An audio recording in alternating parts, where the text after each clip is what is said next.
Et c'est une ancienne championne olympique, championne du monde de judo que nous accueillons maintenant sur RMC dans les JG. Marie-Claire Restou, bonjour. Bonjour. Bonjour Marie-Claire. Bien avant l'affaire DSK, bien avant l'affaire Tron, il y a eu, j'ai envie de dire, l'affaire Balkany. Vous étiez la suppléante du député UMP Patrick Balkany et vous avez démissionné parce que vous ne supportiez plus en fait les avances répétées du député maire de Levallois-Perret. Oui, alors c'est vrai qu'avec l'actualité, en ce moment, on en reparle. J'avais, il y a plus d'un an de ça, c'était en mars l'année dernière, dénoncé l'attitude du député qui, pour moi, commençait à devenir lourde, pesante, et puis globalement, je supportais plus. Donc, j'ai pensé bon qu'il fallait dire les choses. C'était quoi l'attitude lourde, pesante pour qu'on comprenne ? Si vous voulez, moi je connais Patrick Balkany depuis 1991, date à laquelle je suis arrivée à Levallois en tant que sportive. Et puis j'ai été élue à ses côtés entre 2001 et 2002. En tant qu'adjoint chargé des sports. Bon, déjà à l'époque, les avances étaient, enfin, pour lui, c'est quelque chose de normal, presque de banal, quoi.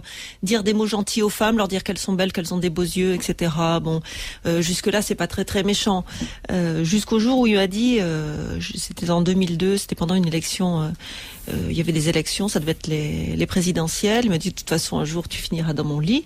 Je lui ai dit, écoute, on verra bien, et surtout, t'as le droit de rêver. Voilà. Et puis, on a été amené à se revoir régulièrement. En 2007, il m'a demandé d'être sa suppléante. Et puis, voilà. Et puis ça a continué. Et l'année dernière, lors d'une entrevue à la permanence de Clichy, moi j'avais des choses importantes à lui dire concernant Clichy, concernant la situation politique, etc. Et lui, il s'en foutait royalement. Jusqu'à me proposer de venir en mairie l'après-midi, puisque Isabelle n'était pas là. Et que voilà, ça Isabelle Balkany, sa femme. Et sa femme. Donc là, je dis non. C'est non seulement il écoute pas ce que je lui dis, il s'en fout royalement, mais en plus, voilà, la seule façon dont il considère notre relation, c'est dans son bureau pendant que sa femme n'est pas là. Donc j'ai trouvé que ça commençait à devenir vraiment lourd. C'était du harcèlement pour vous ? Pour moi, c'était pas du enfin, le mot harcèlement, je le trouve un peu fort dans ce cas-là. C'est pour ça que je parle d'avances répétées qui sont pour moi qui sont devenues insultantes. Donc à un moment donné, j'ai dit stop, je l'ai dit, je l'ai écrit, et finalement ça a réglé le problème, puisque maintenant quand on se voit, on se serre la main, ça dure 2 secondes, et je ne le vois plus, je n'ai pas de rapport avec lui. Ça a réglé le problème, sauf que je me souviens qu'à l'époque, Isabelle Balkany, sa femme, que vous citez, sur RMC, avait dit oui, Marie-Claire Restou, elle est coutumière de ce genre de bévue, d'incompétence et d'ignorance.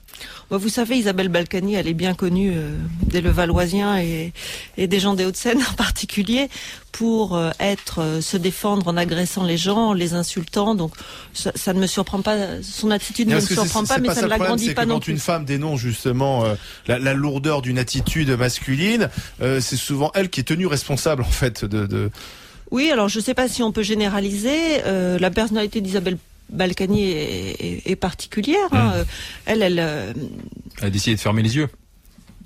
Bon, ça, c'est à elle qu'il faudrait poser la question. Son mari, là, pour le coup. Mais pour le coup, elle le défend systématiquement. Lui ne prend quasi jamais la parole. Mais moi, pour le coup, ça a réglé mon problème, puisque je vous dis... Alors, voilà. depuis, il y a eu l'affaire DSK, l'affaire Tron. Alors, au regard de ce que vous avez vécu, on dit maintenant, la parole va se libérer. Les abus de pouvoir seront dénoncés. Oui, je pense que c'est une bonne chose, parce que c'est une bonne chose de parler. C'est pas forcément facile pour tout le monde. Moi, j'étais sa suppléante. J'ai souhaité démissionner pour bien couper les ponts entre Patrick Balkany et moi. J'ai pas pu le faire formellement, puisque j'ai écrit au président de l'Assemblée qui m'a répondu que je ne pouvais pas démissionner de ma suppléance parce que c'était pas un poste où on était actif. Donc j'en ai pris acte. Mais toujours est-il que je ne représente plus le député, je ne fais plus rien pour lui, et les ponts sont... Donc il faut avoir du courage. Il faut avoir du courage, il faut pouvoir le faire. Quand on est dans des situations où on dépend hiérarchiquement directement de la personne qui a des comportements comme ça, c'est sans doute beaucoup plus difficile. C'est difficile de dénoncer son patron. Voilà, c'est sans doute beaucoup plus difficile.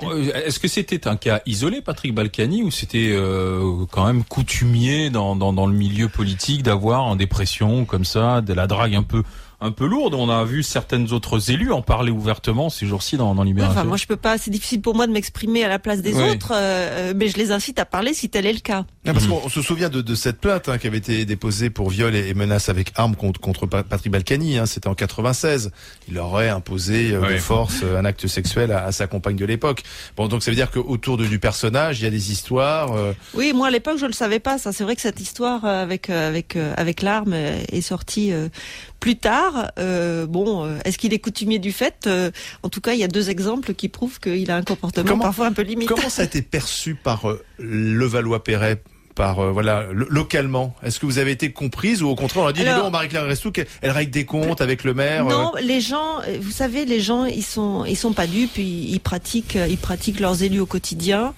Le fait que Patrick Balkany soit proche des dames, c'est pas un secret. C'est une chose maintenant, d'être séducteur, la question est de savoir où est-ce qu'on place le curseur entre la séduction et le harcèlement. Moi, j'ai dit stop avant que le harcèlement n'intervienne. Voilà, j'ai réglé le problème avant qu'il soit vraiment trop important. Et je crois que c'est ça. Il faut pas laisser s'installer des situations qui pourraient laisser penser à l'homme que éventuellement il a sa chance, quoi. Et pourtant, dès le départ, vous aviez été clair. Ouais, j'avais été clair. Il a tenté sa chance 1 fois, 2 fois, 3 fois, 4 fois, et je les ai plus comptés. Et à un moment donné, j'ai voulu dire stop. Est-ce qu'il profitait de justement le fait qu'il était le député et vous la suppléante? Oui, sans doute.